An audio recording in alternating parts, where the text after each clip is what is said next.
Tonight, just as the election campaign is ramping up, voters are heading off on an Easter break. Are our political leaders talking to you? And is this the moment for a vote on a voice to Parliament? Welcome to Q&A.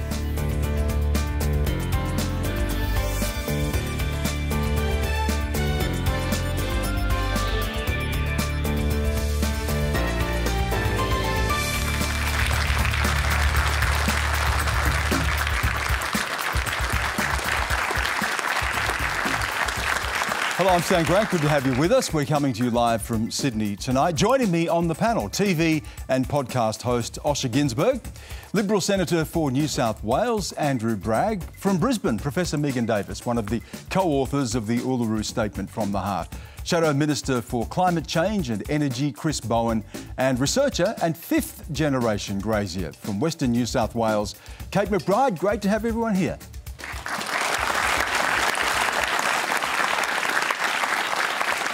Now, as always, remember you can stream us live on iView and our social channels. Quanda is the hashtag. Please join in the conversation and we'll publish your comments on screen from Instagram, Facebook, Twitter and YouTube. Let's get to our first question tonight. It comes from Lara Antonioli. I consider myself to be someone who follows politics quite closely, but 4 days into this campaign, I'm pretty fatigued and over it already. And that's concerning because I know how important this election is for our future.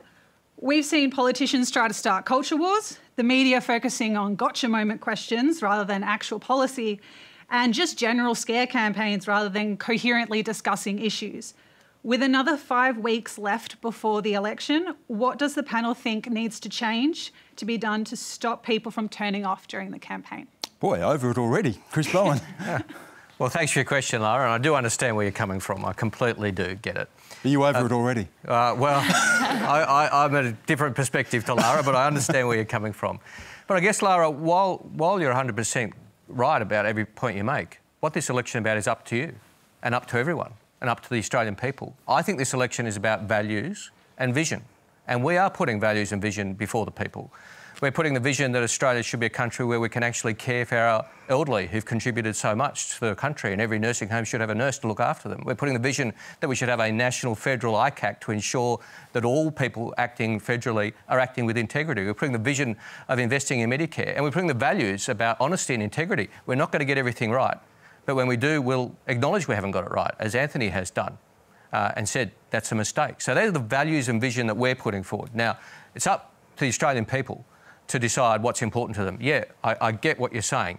You know, we don't all need to be a walking encyclopedia. It is about the future.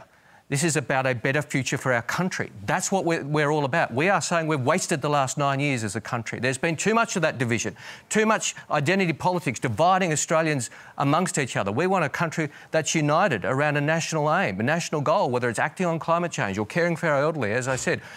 Big, important national goals which require leadership. We don't think Andrew's team, the Liberal National Party, has provided that leadership over the last 9 years. We don't think that we really don't believe what they have. So it's up to us to put the alternative vision. And we are putting that forward. Yep, there's going to be scrappier moments and, you know, what the media reports on, that's all legitimate. But ultimately, it's your call. And it's a call of all our fellow Australians to make that judgment based on those competing alternative visions and values that we're putting forward. Andrew Bragg, is a bit of a pox on both houses, isn't it, to hear so early on that people are turned off, and everything Chris Bowen has said, I'm sure Lara, I'm sure everyone else has heard this before, and they've seen your record in office, and 1 week in, you're not the first person I hear it from, Lara. People are saying, gee, I'm over this because they're not hearing leadership. Well, Lara, I understand that people don't want to see 5 weeks of gotcha moments. But I would say that if you're running for the office of Prime Minister, you need to know what the basic facts are. And what we saw this week was that the person running for PM didn't know what the unemployment rate was, which is a pretty big gaffe. So this is a debate about Australia's economic future, because unless you get the economic settings right, then you actually can't run a very successful country. So that's why week one has been about the economy, and that's what it's about. It's about Australia's economic future. Lara, we've just heard from one side and the other, and they both criticised each other. Is that your point? That's what you're tired of? That's kind of the point, isn't it? And I feel like Adam Bank kind of hit the nail on the head the other day at the National Press Gallery, where he said that this election should be about ideas and discussing and creating a vision and Chris, like what you just said then, I wish I heard more of that, whether it's the fact that the media's not reporting on it or that like maybe I'm not following the press conferences accurately enough. But that kind of conversation is what I want to be hearing, and less of the talking about not understanding or having memorised specific facts, because his shadow minister knew it straight from behind. Okay, just hold that thought, because I'll go to you, Osher. Is the media failing here, and did we make too much of the Albanese gaffe? Because both Chris Bowen and Andrew Bragg have gone straight to that tonight. Yeah. I'm a man. My wife Audrey's here tonight. She'll send me out for a litre of milk and I'll come back with a loaf of bread. I'll forget stuff like that. I don't care if these guys. But you're not running to be Prime Minister yet. Not yet, Stan. I don't care. I don't care which one of these guys doesn't know a number. What I want to know is like which one of these people has like a grand vision, like a massive vision, like. Within my son is 2.5. By the time he finishes high school, we're looking at 1.5 degrees of warming, all right? So our country currently is doing its best to sell all the fossil fuels before the fun stops, all right? Who's got the vision to go, right? Currently, fossil fuels are about $70 billion. Currently iron ore is about $70 billion. Green steel, $700 billion, all right? Who's got the vision to say, we're going to capture the solar of our country, we're going to turn Australia into the foundry of the world? Who's with me? Like, nobody, all right? Okay. That's what I want. Hands up, just a bit of a straw poll. Things like the Albanese gaffe the other day, which took up an entire day of coverage, hands up who thinks that matters? Very, very few. Megan, so what does that say? Where is the failure? I think Lara's right. I mean, the gotcha moment is really frustrating for Australians who are living through, as Osher says, really acute climate change impacts. Inequality is really, severe in Australia. That's something that we'll talk about in the show. But I mean, the Albanese gaffe, I mean, it's not like he's going to be in the lodge with an abacus and a hurricane lamp. He could text Jim Chalmers. Jim Chalmers looks like a pretty good future treasurer and comes from Logan like I do, Stan. But really, I mean, we're a sophisticated Western liberal democracy. We have, a very strong and robust Westminster system. We have bureaucracies that help the government of the day. And I think at the end of the day, it's pretty disappointing if in the first week of our election, the future of our democracy and the Australian people rises and falls on a gaffe. But Megan, I know people here not many people put their hand up for it, but it wasn't a litre of milk or the price of bread. It was the number of people unemployed. That should be a number stamped into every potential Prime Minister, surely. He knows what the unemployment rate is. He didn't. That was the problem, isn't it? I appreciate that, but the same as Osher said, people who are really busy, especially in these kinds of 6-week campaigns. I mean, it was just a gaffe, Stan. I just think most Australians are not thinking about that. They're thinking about the fact that, the cost of living. They're thinking about that they don't have nowhere to live in Lismore. They're thinking about after the bushfires 2 years ago, they still don't have anywhere to live, and Aboriginal communities, are really suffering. I think Australians are thinking about things other than that. Kate McBride, one of the things that we've seen is a rise of independence and people looking elsewhere. In the bush, what's landing there? And we're seeing a lot of an independent movement as well in rural seats, aren't we? Why? Absolutely. I think it's often painted as a bit of a, people in the cities that only care about, climate change and ICAC. But this is a massive trend, and it's people turning off the major parties and, getting behind people that they know what they stand for. And it's really important things. And it's people right across Australia. And I think that's one of the most important things that I think comes with these independents is they're real people and we know what they stand for. They're putting their constituents first instead of the party. And I think too often with the two major parties, we often see, they vote with the party and not what the people that have chosen for them to represent. So I think that's a real failure of the two-party system. And I'm really excited about these independents. I think having more women in Parliament, having people that want action on climate change. I mean, people want that. 78% of regional Australians think we're already experiencing climate change. This isn't a city problem. We're often painted by the National Party to say that we don't care about climate change. It's simply not true. We're on the front lines of this. So I think it's important to exactly your point that this is going big out in the bush too. You mentioned ICAC. You mentioned ICAC and the potential federal ICAC. That leads us to our next question from Rashad Mongkong. Yes. What will it take to have an independent institution like ICAC with power to investigate independently from authority? Andrew Bragg. Well, Rashad, I think it's quite a reasonable question, and the idea of having an anti-corruption commission in Canberra is a good idea. So why wasn't it delivered? Why was the promise broken? Well, the government has released 2 exposure drafts. We're trying to get... That wasn't the promise, though, was it? Not to release an exposure draft, but to deliver on it. Well, so why not? We have tried to get a bipartisan accommodation on establishing an important institution. That hasn't been possible. And the Labor Party wouldn't agree, so we'll now have to try and go it alone in the next term if we return to government. But the point is that you want to have an anti-corruption commission in Canberra to look at corruption. There are already significant integrity measures in the system, like Senate estimates and the Auditor General Department and all these sort of things which already exist, which are quite strong. But I think we should have an anti-corruption commission. It should be strong. It should have public hearings. And I'm hoping we can deliver it in the next term. I saw you shaking your head there, Chris Bowen. But the problem here is, and the Prime Minister has said this, that under your model you'd have a kangaroo court where there'd be damage to people's reputations, whether or not there was a finding against them. The problem here is, Stan, the Liberal Party's lied about an ICAC. That's the problem. I mean, Rashad, the answer to your question is what will it take to get an independent federal ICAC to change your government? These guys have had years. But the question is what ICAC would we under your model would we have a situation like we've seen in New South Wales where the Gladys Berejiklian situation? Would you have public reputational damage, or would people be protected before there was a finding against them? Well, with respect, Stan, the question wasn't that. The question was what do we need to do to get an ICAC? But to deal with your question, it should have public hearings, it should be retrospective, it should have teeth.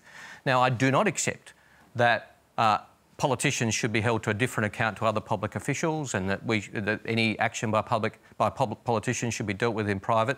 I mean, Andrew's model is a joke. Experts have said you'd be better off doing nothing. But to this whole farce of an argument that somehow they couldn't introduce legislation, they haven't even introduced the legislation because the Labor Party wouldn't sign on to it. That's a very interesting development. So apparently now the government's not going to introduce any legislation unless we agree first. This is great news. This is wonderful news because it means we now have power of veto as the opposition. This is just complete nonsense. Every state and territory jurisdiction has an ICAC. They all work differently. They're different models. We should have a federal, independent, anti-corruption commission which has teeth and which can do its business where it chooses to and in the public interest with the public seeing what they're doing. Of course, they'll do plenty of investigatory work behind closed doors, as the different state and territory ICACs do. They'll also, under our model, provide ministers and public officials with advice about good conduct. I mean, this is what an ICAC can and should do. They've promised it before the last election. They have absolutely failed to even introduce the legislation. You can introduce legislation and then we can move amendments, and if we don't get our amendments accepted, the government carries the day. I mean, that's how the parliament works. This new concept that they will only introduce legislation if we agree to it first, it's an excuse, and a rather pathetic one, to avoid having a federal ICAC because they don't I'll let Andrew quickly respond to that, and then I want to bring in Megan Davis. Andrew? Well, where's your plan? Have you got a plan? Yeah, a federal ICAC. Yeah, where is it? Well, we would introduce the legislation, mate, and get on with it, unlike you. You haven't even released any laws. Yeah, because we're the opposition and you're the government. Yeah, you can draft laws. Okay, before we go any further, though, Helen Haines has put policy up about a federal ICAC. The Incredible Independent has put this up, and this is like one of the incredible things about independence. She has put legislation up to have an ICAC. One of your, don't think minister, but one of your MPs did cross the floor to actually support this. We know the Australia Institute has done research. 80% of Australians want a federal ICAC. It's so clear, and yet the legislation's been up there and you guys voted it down. You don't want this. Osher, what does it say about our politics that there is this desire for a federal ICAC? What does it say about trust in institutions? And we've seen this around the world, an erosion of democracy, an erosion of faith and trust in institutions. What does it tell us? That there is this clamour for something that will investigate the behaviour and potential corruption of our political leaders? Stan, I think as Australians, we're speeding down the highway with two parties screaming at us from the front seat, and no one's got their hands on the wheel, and they're all trying to tell us where they want to go is better. And frankly, us in the back, all of us are just like, can someone just please give us some sense of, solidity, some sort of status? And what would make that feel all right is like, well, at least I know if they get in trouble or they do something wrong, then they're going to be held to account. Because I know in my job I'm held to account, that's for sure. But for called ratings, isn't it? Pardon? It's called ratings. Mate, if I turned up drunk to work, it'd be welcome to the Masked Singer. I'm Dan McPherson, all right? So, yeah, everyone in this room gets held to account, but for some reason, once you get to Canberra, it's like, well, don't worry about those things. And no, I think people are just looking for some sort of, confidence. Megan Davis, there is a question here about, and you're a lawyer, what an ICAC can do. What is its remit? What is the model? What is ideal for you? Public hearings, retrospectivity, investigating whistleblowers, naming people. Should we protect reputations ahead of findings? What should the legal framework be? Oh, look, Stan, without getting into... I could be here all night on the legal framework. I think Chris has covered that pretty well. I think that, generally we do have integrity institutions and legislation, but it's not enough. And most Australians agree that we need an integrity commission. But in addition to that, whatever we design, it still is not going to be enough. We do need other forms of scrutiny and integrity as well, such as, Stan, the Voice to Parliament, which was set up because there is so low faith from Aboriginal and Torres Strait Islander communities in Parliament and in the bureaucracy. And that really speaks to this question that the panel is talking about in terms of legitimacy and what you talked about, the erosion of citizens' faith in Western democracy, but especially Australia's democracy. So, we are facing a really serious election, a sliding doors election, where there are really important scrutiny measures on the table that Australians need to think really carefully about, and I think they have. Well, we've got a very prescient panel tonight because they keep leading us to our next question. And this one comes from Michael Manickas. Hi, Chris. In your vision that you outlined, I noticed that there was not one mention of First Nations people and our sovereign owners of the land. So if Labor are elected, will they take on the recommendations of the voice co-design process, or will they reset and start again? And if they do reset, how can you guarantee to be in a position to go to a referendum in the next 3-year term with a thought-out, consulted process led by our First Nations Australians that's built for success? Chris Bowen, hold that thought, because I want to go to Megan Davis first, and it's one of the authors of the Uluru Statement. Are Indigenous people being let down by all sides of Parliament? Look, I think the past Parliament has been relatively productive, Stan. There was a parliamentary inquiry that said before you could go to a referendum on the Uluru Statement from the Heart and the Voice to Parliament, you needed to put meat on the bones of what that looked like. And then the Morrison government set aside, $7 million to design that, and they put aside $160 million to run a referendum, which sits in the contingency reserve. And then Minister Wyatt, not Mr Wyatt, over the course of the pandemic years has, constituted a co-design group who have handed down their submission, but it's important, their report, but it's important to note that 90% of the submissions to the Wyatt co-design process said that you need a referendum. You need to set up the Voice to Parliament first before you actually legislate on what it looks like, which I think is really plausible when we're talking about legitimacy and trust in institutions. You need to have First Nations people designing that. So Ken himself has said there's another process to go, right? Most mob have not read that report. But in that period, we would say, and certainly we were at Yarrabah on the weekend, Stan, and issued a statement to the Australian people, again saying that enough work has been done in the last term of Parliament, including the work of First Nations peoples and the Uluru leadership, to get the nation to a referendum in the next term of Parliament. So we have and just on the that, amendment. Megan, sorry, just on that, you nominated 2 dates. What were they? So we nominated, there are a number of dates actually, a number of really propitious or favourable dates, Stan. So there's about 4, but we singled out 2 in the communique. So there is the next year's, the 56th anniversary of the 1967 referendum, and so that falls on May 27, 2023. And then the following year is a date that falls the day after Invasion Day / Australia Day. And so there's actually 4 significant dates that we've said that we think the Australian people should think about when we're starting to visualise a referendum. Let's take those 2 dates. Will you commit to either of those dates right now, Chris Bowen? No, I will not commit to either of those 2 dates right now because there's a process to proceed. To answer Michael's question, it will be an absolutely essential priority for an incoming Labor government should we be elected. For us, it is iconic. We are, of course, standing on the giants of shoulders. It would be equivalent to Gough sifting the soil into the hands of Vincent Lingiari and Kevin apologising. This has to happen. So we are absolutely dedicated to doing it. But we're also dedicated to getting it right. We would convene the delegates to the Uluru Statement again in the early days of a government to map out with them, not us dictating, to map out with them the way forward. That's very important. It is not up to us to dictate. We must work with First Nations to make this a reality. We must also ensure we win, frankly, the referendum. So if you didn't think you could carry it, would you put it off? No, well, with respect, Stan, I wouldn't put it that way. We want to see it happen. We want to see bipartisanship. And, you know, I give credit to Andrew and his leadership here. He has been a very strong voice on his side of politics, and that should be acknowledged. But he's not in the majority in his party, but we should give him more assistance and recognise his work. But we need bipartisanship.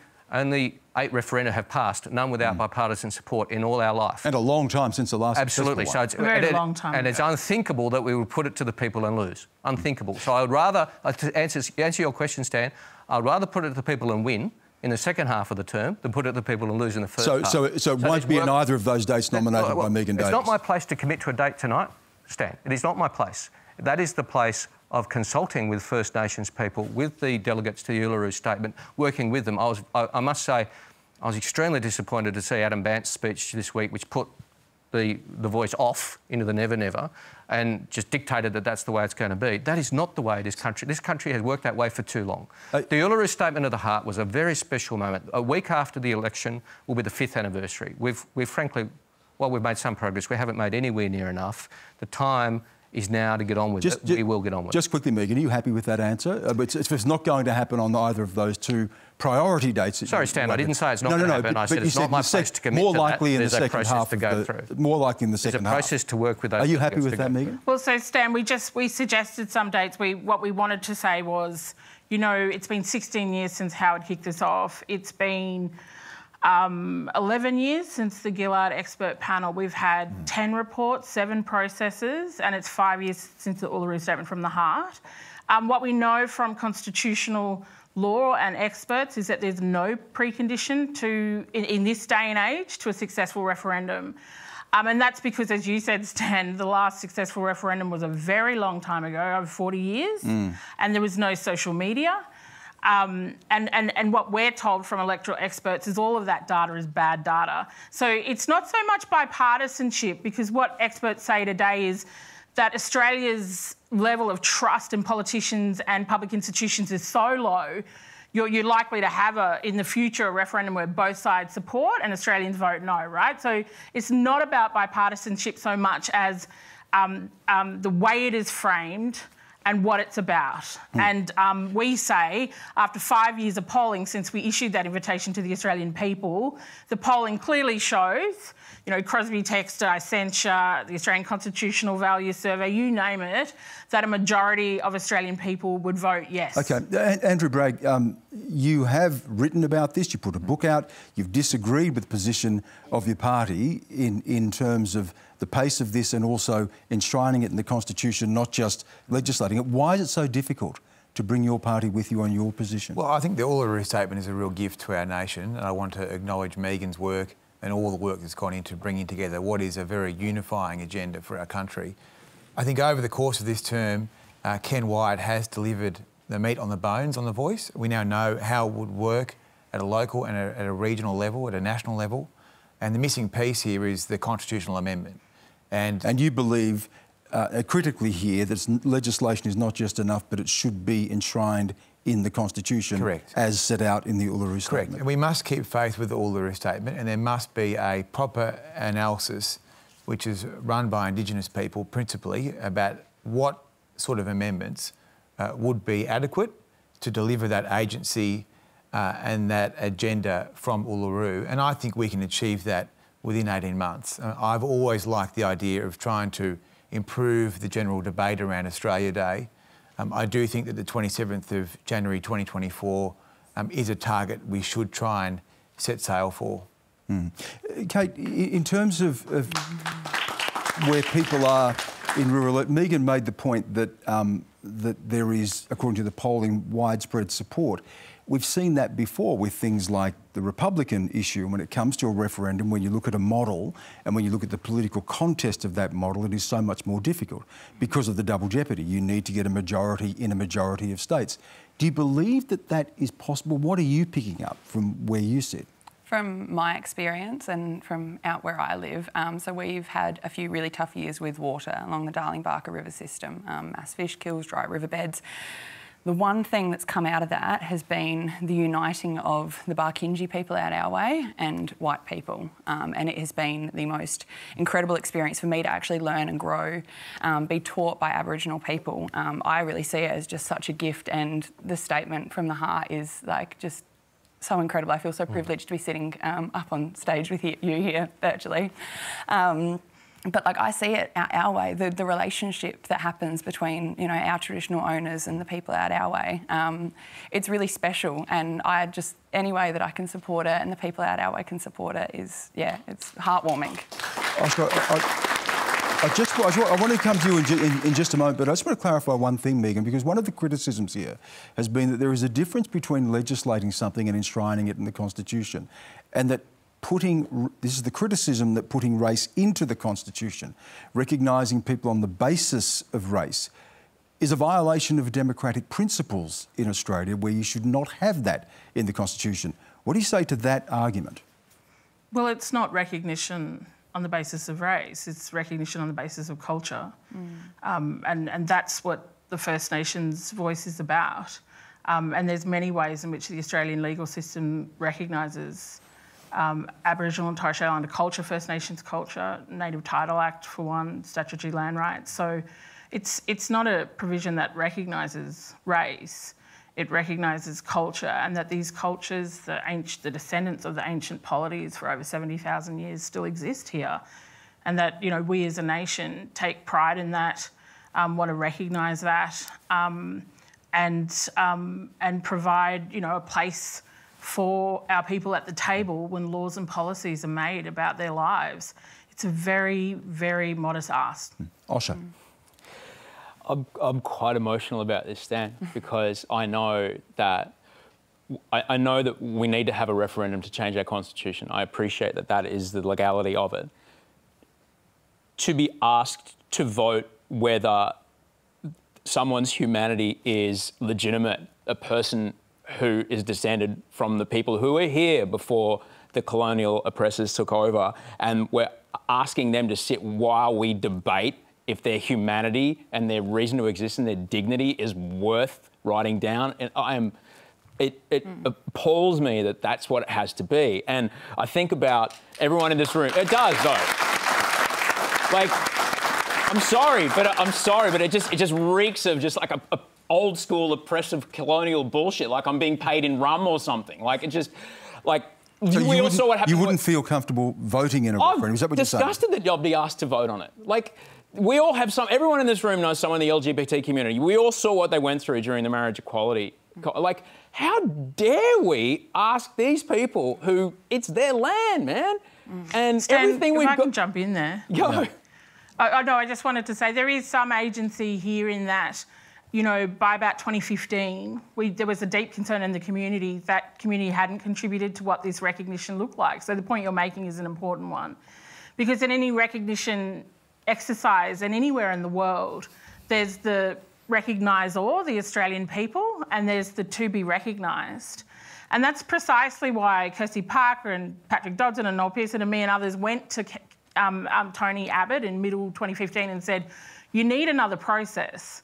You need another process so mob can contribute to what recognition might look like. And look, recognition is a really complex legal and political thing. You know, it can be something really minor, like acknowledgement, which is the dictionary meaning. But at the other end of the spectrum, it can mean really substantive reform, like treaties and agreements, like, you know, regional arrangements like Nunavut, like a voice to Parliament, like the Sami parliaments.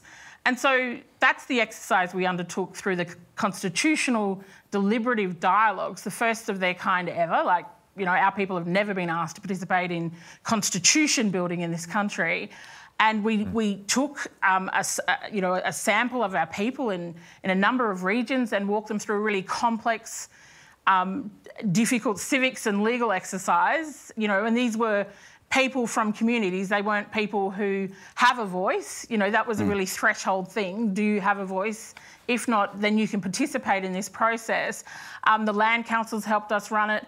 And then Turnbull and Shorten signed off on a number of provisions that might go in the Constitution, but we did request voice to Parliament and treaty. They're the two things that we requested and went out. And so as a consequence of all that work, the final kind of priority that people said might be meaningful recognition to them was a voice to Parliament. Was for people to hear their voice, because the sense of powerlessness and voicelessness in communities is palpable. And Australians can see that. They know that. They saw the first iteration of Close the Gap fail. They see the next iteration failing. They can see the stats coming out in newspapers already. So we know that something's really wrong, and that Parliament and the bureaucracy can't do this, and that our people have to do this. And that's what this reform is about. It's one reform. It's not the only thing that we want to do, but it's one small commitment from the Australian people that says, actually, yeah, there'll be better laws and policies if you guys are at the table. Okay. Very simple. Let's move on to our next question now. It comes from Will Potter. I am a first-time voter in the marginal electorate of Macquarie, and I want to know why the major parties continue to subsidise coal and gas even when climate changes are burning and flooding my community. And Chris Bowen, if Labor is elected, can you commit to changing this? Chris Bowen, you're taking a lower target in 2030 to the election this time than you took in 2019. Well, Stan, I'll answer Will's question. Thank you for your question, Will, and thanks for the consideration you're putting into your vote in a very important electorate. I would ask you to vote for Susan Templeman, but that's entirely, of course, very good. Entirely, of course, about for you to weigh up. But what we're putting forward is a policy we announced last December. It's very substantial. It reduces our 2% less than you had in 2019. I'm answering Will's question. It reduces our emissions by 43% until 2030. That's 92 months away. We actually don't have long to do that. That is ambitious to do it in that time. But we are committed to doing it. We're committed to getting our renewables to 82% of the national energy market. That's a big step up as well. We're going to require our biggest emitters to reduce their emissions as a matter of law. We're going to rewire the nation to get much more renewables. We're going to help people who can't afford solar panels buy solar banks. We're going to have community batteries. We're going to have electric vehicle tax cuts. All this is in the policy. Happy to send you a copy. That's how we reduce emissions. Your question was about fossil fuel subsidies and other things. I want to reduce emissions by requiring them to come down as a matter of law from our biggest emitters. That's what we would do. It's called the safeguards mechanism. We would take it and require those emissions. Net zero, it's not enough. Net zero by 2050, it's not enough. What happens between now and 2030 and the few years afterwards, what happens in the next decade is what counts. So we've got a whole range of policies. We've modelled those policies. 43% emissions isn't just a target. It's the result of our policies. We've modelled them, added them all up, and the experts said this reduces your emissions by 43%, which is also what's necessary to get to net zero and what's necessary to be consistent. So that's our approach. Andrew can speak to his government's approach. They've had 9 years and they haven't made any progress. We'll let Andrew. The answers are long, aren't they? They're long answers. We'll let Andrew. There's a lot to talk about. There's a lot to talk about in our policy. They're very long, though. Yeah. Andrew. Well, Will, it's a good question, and the good news is we're on the path to net zero by 2050. And there is a significant investment going into low emissions technology and renewables. And that is the key. I mean, if you go back to the Howard era, we used to have debates about being part of Kyoto, you might recall, and we never signed up to Kyoto. This time we're in the agreement. We're in the agreement for net zero 2050, and I think that's going to make a big difference. Andrew, do you find a situation? I mean, you wanted to go faster, don't you? You wanted more higher targets by 2030, and to speed up the process. On the Uluru statement, you're out of step with some in your party. On climate, out of step with some in your party. Do you find it wearing to fight these battles? I'm ambitious, but it's important to, I think... Ambitious to get into the ministry next time to make a difference if you get elected? Well, I think people expect you to speak your mind. That's part of representative democracy. And we always have debates. I mean, there were people who didn't want net zero at 2050. We had a discussion about that, and we got that agreed by the Prime Minister. Now, as I say, in the Howard administration, they didn't agree to do Kyoto. This time we have agreed to do that. It's a significant economic change. And the reality is that the country can't afford to fund the transition unless we send the right signals to the market that Australia is committed to net zero by 2050 and has the price signals at the important points in time like 2040 and 2030. So we've done that. Mate, can I just punch? You talk about sending a market signal. Yeah, mate, all right? We've done that. Yeah, the market signal Will's asking about is the Morrison government subsidises fossil fuel companies to the tune of $22,000 a minute. Since we've been on air, that's nearly $750,000. And these companies, yeah, they pay royalties. Those royalties do not cover that subsidy. Oh, no, it's fine. They'll fix us up at tax time. ExxonMobil made $42 billion over 5 years. That much tax, zero. Now, how is that going to make him feel any better about this? You're talking about gas? Are you talking about gas?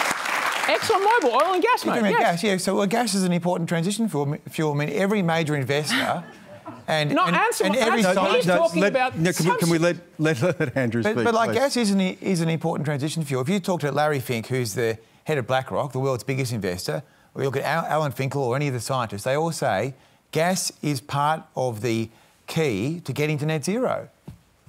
The thing is, though, I'm really worried about you. Like, you're a very clever man. We had a great chat backstage. You know that 2050 is too far away. You know that it's got to be 2030. Like, I don't care what side of politics you're on. Physics doesn't care. Can I bring Kate in here? Kate, Chris Bowen wouldn't answer this, but to go from a 45 2030 target in 2019 to a 43 in this must say something. What does it say about the concern in the electorate and that Labor may have about getting elected if it is more ambitious? Yeah, it's certainly backtracking, isn't it? I think it astounds me when I hear as well politicians saying we can't afford to do this when we are funding, giving fossil fuel companies $11.6 billion a year. We can afford, as Australians, we can afford to do whatever we want. It's just a matter of choice. And when we are giving billions upon billions of dollars to these massive companies that, as Osher said, don't pay tax, that's not what we need. And every single dollar that we fund this, we're pushing climate action to the back of our minds, but we're also not spending money in regional communities or even in our cities on health, on services, on all these things that we critically need.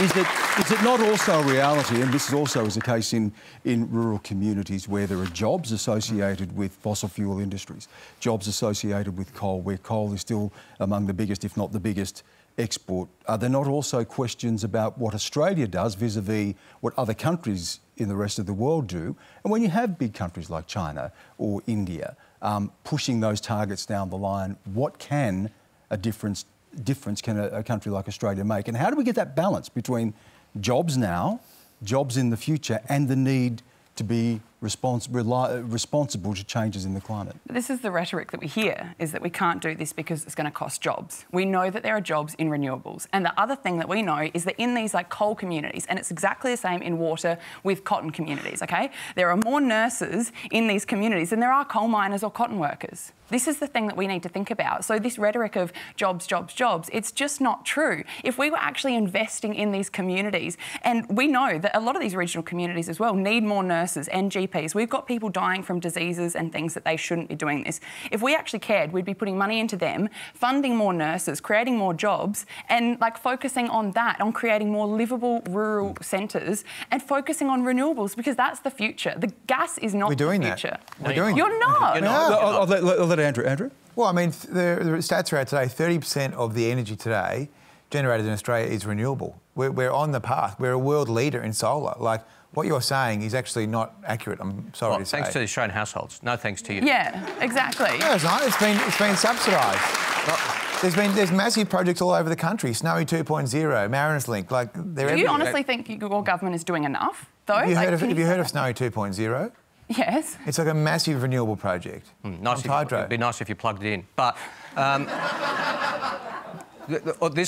this nonsense about it comes at the cost of jobs. The world's climate emergency, and there is one, is also Australia's jobs opportunity. The jobs of the future are in renewable energy. That's why our policies are designed to create 604,000 jobs. And to your point, Stan, and I don't accept the premise of your question, 5 out of 6 of the jobs created come in Australia's regions. We have a big task ahead of us. And to your point, what can Australia do? A lot. We are the 14th biggest emitter in the world. To argue that Australia shouldn't do anything because other countries aren't doing anything is to argue that the 13 emitters that are bigger than us should do something, and us and the way over 100 emitters, 100 countries that emit less than us shouldn't do anything is a complete cop-out. A complete cop-out. Okay. Yeah. We'll go to our next question from Alexandra Johnson.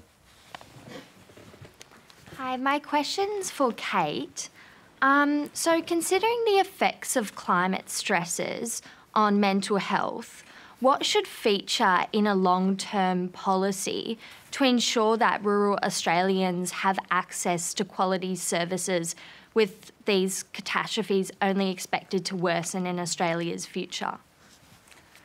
Yeah, it's a big question. There's a lot of things that need to be done in regional Australia, and I think the first thing is just putting the focus back onto them. Like, we are the ones that are really struggling through a lot of these issues. I was looking at some statistics, and when I was born, out in the far western New South Wales, people out my way had a longer life expectancy than people in Sydney. Today, we are 5 years less. We know there are some serious problems out there. We know with suicide, self-harm rates, they're about twice the rate of people in the cities, and we don't have the services there to actually be able to help these people. And we've been the forgotten people for so long, and I think, it goes to our Aboriginal brothers and sisters as well, exactly the same. Out in the far west, we're 13% Aboriginal population.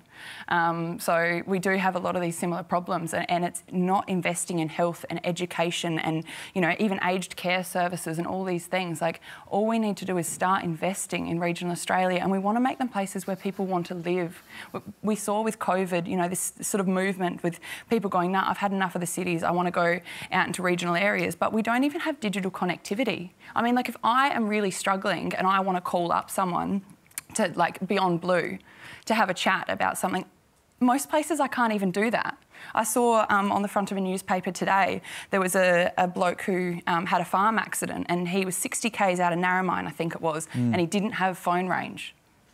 And it was like he broke like pretty much every bone in his body, and somehow he survived. But like, this is what we're surviving with. And honestly, like, you feel a bit like second-class citizens a lot of the time. And all it takes is a bit of investment. And I think city people are ready for that. They want to. We saw during the droughts and fires, you guys care about us. Unfortunately, it's our government that doesn't. And I really want to see whoever gets in, at the next election, we really need to see some investment, because guys, we're on life support out there. Andrew. Well, I mean, we're having an election, and I would say this is about the economy. And as someone who grew up in country Victoria, I understand that it's very important that we do get investment into the regions. And on the question we just had on climate change and that transition, I mean, the big winners from transitioning to renewables is going to be the bush.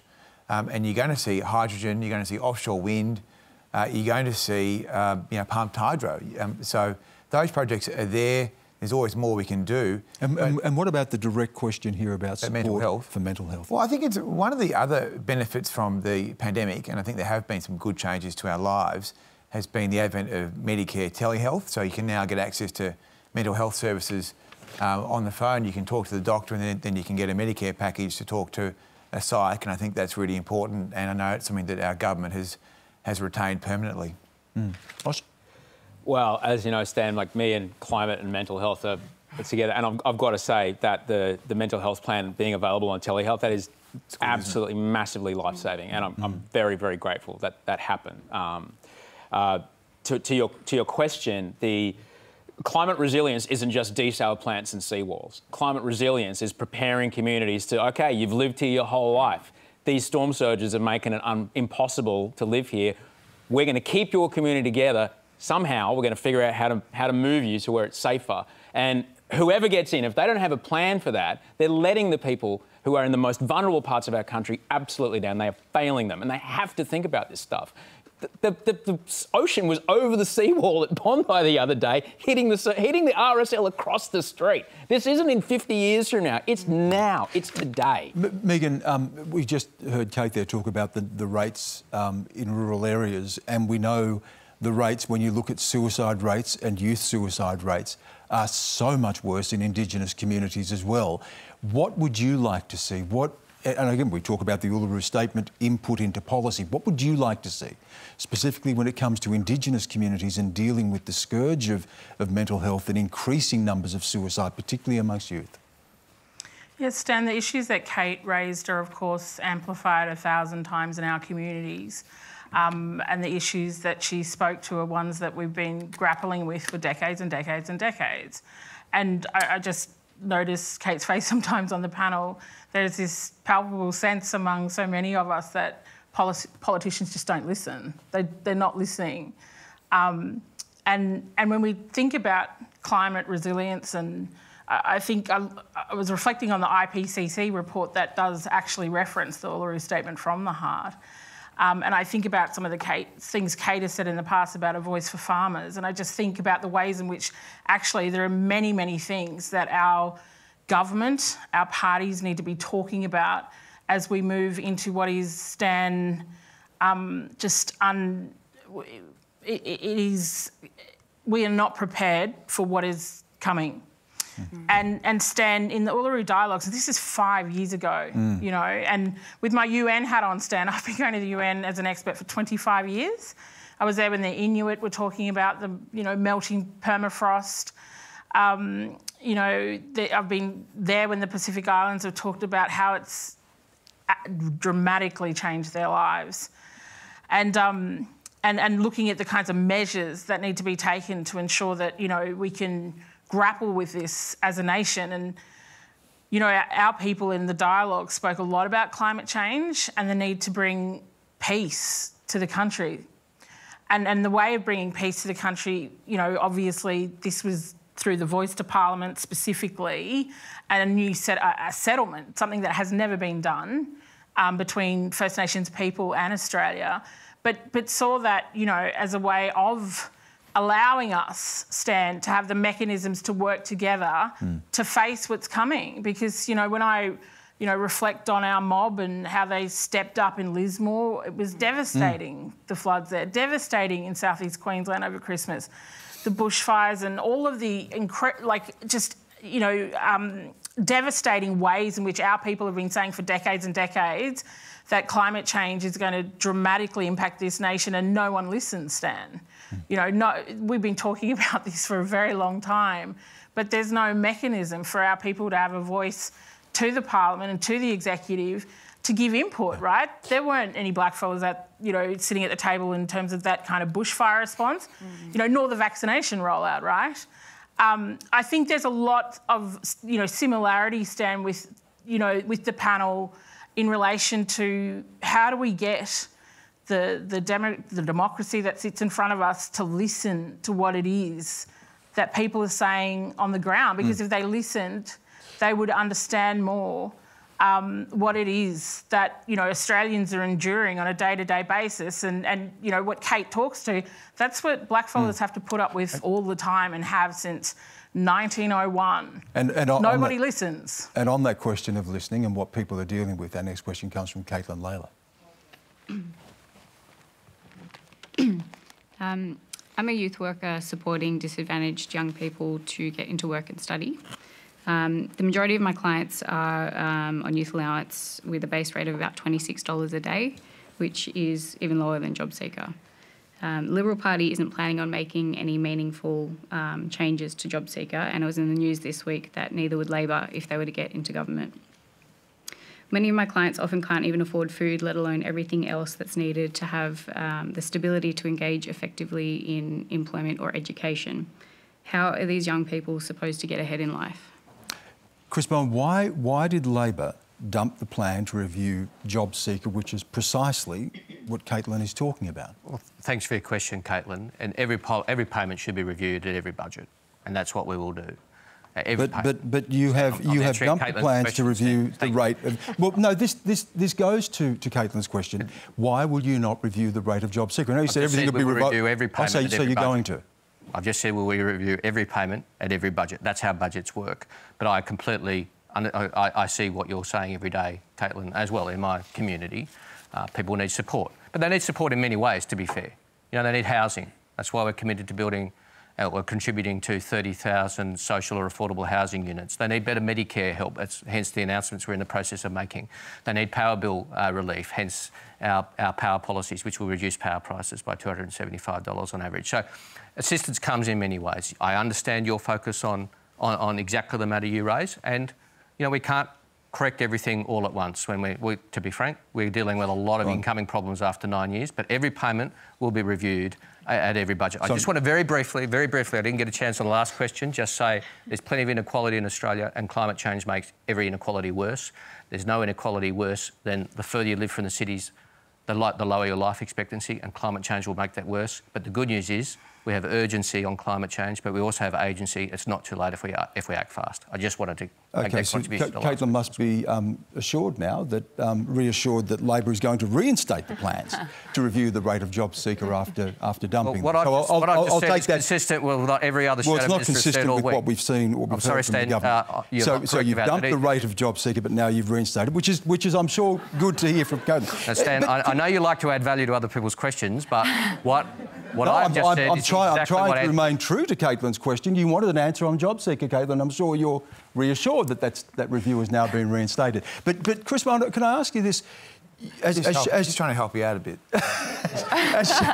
As Shadow Treasurer, you were part of a plan that took a much more ambitious redistribution plan to the electorate in 2019, and it's a much smaller target that Labor seems to be presenting this time in terms of policy. Does that disappoint you that you're not as ambitious as you were when you were Shadow Treasurer leading up to the 2019 election? We're taking a very focused approach. It doesn't mean less ambition. It means focusing on a smaller number of things that we believe we can fix in short order and deal with the problems that we're inheriting. Now, you know, I hear this small target word. It's not true in climate. You know, we are taking a very different approach to the government. It's not true in the areas that we're talking about. We're taking a social housing policy. We're taking policies to reduce power bills. We're taking policies to massively improve aged care. We're taking policies to refurbish and reinvest in Medicare. These are important priorities. And every payment gets reviewed in light of the circumstances, how much money we've got in each budget. We've got to do it responsibly. But that's exactly what Anthony said during the week. It's exactly what I'm saying tonight. Andrew Bragg, when it comes to questions like JobSeeker, I mean, clearly there were emergency measures put in to deal with COVID, but is there a need to boost that and to look at bringing that into line where people can live lives where they're not so desperate and they can keep up with the change in the cost of living? I mean, my litmus test for this has always been that, you know, can you afford to get a shirt, to go to a job interview, and I think the answer to that for a long time was no, and there was a $50 increase made last year, which is the biggest increase since the 80s. And of course, you'd always want these payments to be higher, but the reality is it's not a substitute for a job, and that's why we have tried so hard to improve the employment market. And as you know, the unemployment rate is now 4%, with an ambition. With an ambition to get that much lower. You were looking for a high five. I was like, mate, you did it. You know, nailed it. Left me hanging. Well, as long as you know the unemployment number, it's okay. I mean, you can forget some of the other numbers, like that's okay, but that's the one you got to know. If you want the big job, want to wear the big pants, you've got to know that number. Everyone agrees. They're a big pants? Chris. Hang on, all right, all right. Hang on. I want to know more about the big pants. Yeah. You want to wear the... If you wear the... No, we're almost... We're not going to start again, Chris, because I know how long these answers take. And good answers. Our final question tonight comes from Matthew Timms. I'll take it over. So my question is to Andrew and Chris. If you could compliment the other party on one thing, what would it be? Andrew Bragg. Good question. Well, I think that... That's when a politician is stalling for time. Well, I think that... Well, I've never claimed to be particularly articulate, but I would say that I do think that Linda Burney has done a really important job being the Shadow Minister for Indigenous Affairs. I think she's worked really constructively with Ken. I know that there's different times where Linda could have made political points but chose not to, in the interest of trying to get the Uluru Statement and those reforms on the right long-term track, and I appreciate what you said before. Because Chris Bowen, you did compliment Andrew on his role in supporting the Uluru Statement, but what else? If you were to look at the record... You've got a bit of time now. You can give us a long answer now if you like. No. We're all patriots. We all love Australia. All of us. I have a different conception of what a better Australia looks like than Andrew, but Andrew wants a better Australia. I do. Everybody in Parliament, I think, wants a better Australia. I love the country a lot. I want to see it improved because I love it so much. I want to make it even better. I've got a very different vision about what a better Australia looks like. It's about the things I've talked about. Looking after our elders, investing in the social conditions which underpin us. But every single parliamentarian on both sides wants a better country. Andrew does. And every single parliamentarian spends a lot of time away from their family that they would rather be spending with their family. We work, all of us, on both sides, very hard. We get free character assessments as we walk down the street from people about what a good job we're doing, and that comes with the good and the bad. It's all part of the job. But we do it, all of us, because we love the country. But is there a policy area that you would agree with and said that really made a difference? We've been through COVID, and is it fair to say that Australia has emerged better than most countries in the world? Is there credit for that? I was Shadow Minister for Health for most of the pandemic, and Greg Hunt and I, I was very clear about where I supported the government and we gave the support to the government where we should, made constructive suggestions where we could, and only opposed where we must. And there was plenty that we said, yes, this is the right thing. And there were plenty of opportunities for us to say, oh, no, that's terrible. We didn't do that because it was in the national interest. And, Osher, what are people looking for? I mean, we know that politics is a contest of ideas, and the majority of people, although the number is shrinking, will vote for one or two of the major parties. But what are people looking for in terms of leadership, do you think? It goes back to what I was talking about before, about, this. We've seen it tonight, unfortunately. These guys are great at what they do. They're professionals in the game of being very good at being a politician.